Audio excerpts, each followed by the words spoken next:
प्यारे मसीह विश्वासियों, जय यीशु की एवं प्रतिदिन के बाइबल पाठ में आपका स्वागत है। आज का पहला पाठ संत याकूब का पत्र अध्याय 5 वचन संख्याएं 1 से 76। हे धनियों, मेरी बात सुनिए। आप लोगों को रोना और विलाप करना चाहिए, क्योंकि विपत्तियां आप पर आ पड़ने वाली हैं। आपकी संपत्ति सड़ गई हैं, आपके कपड़ों में कीड़े लग गए हैं, आपकी सोना चांदी पर मोर्चा जम गया है। वह मोर्चा आपको दोष देगा, वह आग की तरह आपका शरीर खा जाएगा। यह युग का अंत है और आप लोगों ने धन का ढेर लगा लिया है। मजदूरों ने आपके खेतों की फसल लूनी है और आपने उन्हें मजदूर नहीं दी। वह मजदूरी पुकार रही है और लूटने वालों की दुहाई विश्वमंडल के प्रभु के कानों तक पहुंच गई है। आप लोगों ने पृथ्वी पर सुख और भोगविलास का जीवन बिताया है और वध के दिन के लिए अपने को हष्टपुष्ट बना लिया है। आपने धर्मी को दोषी ठहराकर मार डाला और उसने तुम्हारा कोई विरोध नहीं किया। प्रभु की वाणी। ईश्वर को धन्यवाद। और आज का सुसमाचार पाठ संत मार्कुस के अनुसार पवित्र सुसमाचार अध्याय 9 पद संख्याएं 41 से 50 तक लिया गया है।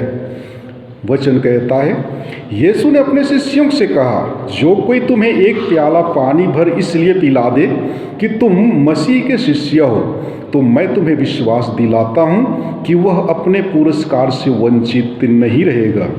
यदि कोई इन विश्वास करने वाले नन्हों में से किसी एक के लिए भी पाप का कारण बन जाता है, तो उसके लिए अच्छा यही होता कि उसके गले में चक्की का पाट बांधा जाता और वह समुद्र में फेंक दिया जाता।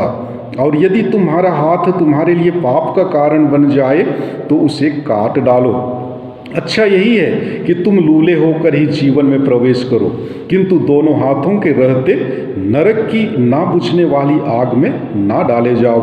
और यदि तुम्हारा पैर तुम्हारे लिए पाप का कारण बन जाए, तो उसे काट डालो। अच्छा यही है कि तुम लंगड़े होकर ही जीवन में प्रवेश करो, किंतु दोनों पैरों के रहते नरक में ना डाले जाओ। और यदि तुम्हारी आँख तुम्हारे लिए पाप का कारण बन जाए, तो उसे निकाल दो। अच्छा यही है कि तुम काने होकर ही ईश्वर के राज्य में प्रवेश करो, किंतु दोनों आँखों के रहते नरक में ना डाले जाओ, जहाँ उनमें पड़ा हुआ कीड़ा नहीं मरता और आग नहीं बुझती। क्योंकि हर व्यक्ति आग रूपी नमक द्वारा रक्षित किया जाएगा। नमक अच्छी चीज है, किंतु यदि वह फीका पड़ जाए, तो तुम उसे किस से छौंकोगे। अपने में नमक बनाए रखो और आपस में मेल रखो। प्रभु का सुसमाचार। हे ख्रिस्त, तेरी स्तुति हो। प्यारे मसीही विश्वासियों, संत याकूब धन की ही निंदा नहीं करता है, बल्कि धन कमाने के अनैतिक साधन की भी निंदा करता है। कर्मचारियों को वेतन से वंचित करने से धनी धीरे धीरे उनकी हत्या करता है। यह लौकिक ज्ञान कुछ समय तक पापियों को बचाए रखता है, परंतु न्याय का दिन दूर नहीं है। ईश्वर उन्हें दंड देगा, क्योंकि वह न्यायप्रिय है। वह दीन दलितों की पुकार सुनता है। धनी गरीबों को लूट कर अपना पेट मोटा बनाते हैं और वे वध के लिए तैयार मोटे जानवरों के समान हैं। और आज का सुसमाचार पाठ हमें बतलाता है कि बुरे उदाहरण द्वारा हम दूसरों के लिए पाप का कारण बन सकते हैं। अगर हम सचेत ना रहें तो हम पाप की ओर बढ़ सकते हैं। दिव्य जीवन प्राप्त करने के लिए हमें दूसरी सब बातों को खोने के लिए तैयार रहना है। परंपरा से नमक को परिरक्षा के लिए जाना जाता है। उसी प्रकार जब हमारे जीवन में प्रलोभन आते हैं, तो हमें मजबूत बनने का मौका मिलता है। प्रलोभन के दौरान हमें विवेक बहुत जरूरी है। अगर हम विवेकपूर्ण हैं तो हम आपस में वाद विवाद नहीं करेंगे कि कौन सबसे बड़ा है, अतः हमारे जीवन में शांति होगी। प्यारे भाइयों एवं बहनों, मनुष्य किसी वस्तु का मूल्य उसकी उपयोगिता से आंकता है। वह ऐसी वस्तु की तलाश में रहता है जो उसकी अधिक दिनों तक सेवा करती रहे। मनुष्य अपने लिए उपयोगी वस्तु की कुछ भी कीमत देने को तैयार रहता है। व्यक्ति को किसी वस्तु के प्रति इच्छा उसे मजबूर कर देती है। यदि व्यक्ति को अपने मनपसंद की चीज ना मिले तो वह दिन रात व्याकुल रहता है।